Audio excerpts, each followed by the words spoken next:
TFI সেলের ব্যাপারে আমরা ফর্মাল চার্জে বিস্তারিত বর্ণনা তুলে ধরেছি যে টিএফআই সেল হচ্ছে র্যাবের অসংখ্য বন্দিশালা বাংলাদেশের বিভিন্ন জায়গায় আছে।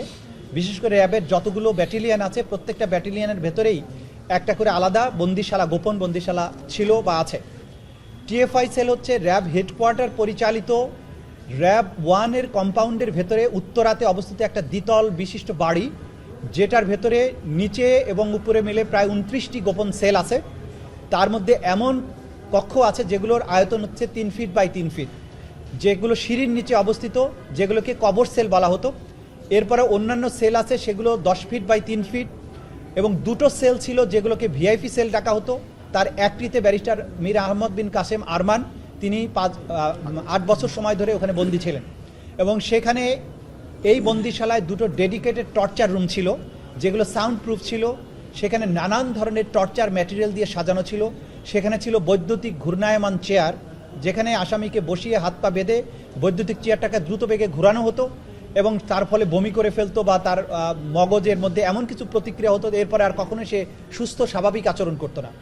সেখানে ছিল স্টিলের মইয়ের মতো বেড সদৃশ্য এক ধরনের যন্ত্র, যেটার সাথে হাত পা বেঁধে ঘড়ির কাঁটার উল্টা দিকে যেভাবে ঘোরানো হয় সেরকম করে ঘোরানোর ব্যবস্থা ছিল। সেখানে চাবুক ছিল, যৌনাঙ্গে ইলেকট্রোকিউট করার মতো যন্ত্রপাতি ছিল, ওয়াটার বোর্ডিংয়ের ব্যবস্থা ছিল। দেয়ালে বিভৎস ছবি টানানো থাকতো, অর্থাৎ বন্দীদের অনেকের হাত পা কেটে সেগুলোকে ছবি তুলে সেই ছবিগুলো দেয়ালে টানানো থাকতো। একটা ছবি ছিল এরকম যে সেই একজন আসামির দু চোখ উপড়িয়ে ফেলা হয়েছে, মুখের গালের মাংসগুলো খাবলে তুলে ফেলা হয়েছে, পেট কেটে ভুঁড়িগুলো বের করে ফেলা হয়েছে। এমন বিভৎস ছবি দেয়ালে টানিয়ে রাখা হতো। বন্দীদেরকে জিজ্ঞাসাবাদের সময় ছবির সামনে রেখে বলা হতো যে তোমরা যদি কথা না বলো তোমাদেরকে একই রকমের পরিণতির শিকার হতে হবে।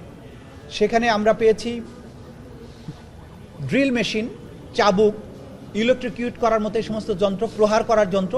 এই যে বিভৎস নারকীয় একটা ব্যবস্থা ছিল টিএফআই সেলে, সেই বর্ণনা আমাদের ফর্মাল চার্জে আমরা তুলে এনেছি। এবং সব কিছু দিয়ে এই আসামিদের বিরুদ্ধে যে একটা সুনির্দিষ্ট টাইম ফ্রেমের মধ্যে শুধুমাত্র 14 জন বন্দীকে তারা বিভিন্ন সময়ে এখানে আটক রেখেছিলেন, যারা জীবিত অবস্থায় ফেরত এসেছেন তাদের ব্যাপারেই আমরা আজকে অভিযোগ এনেছি।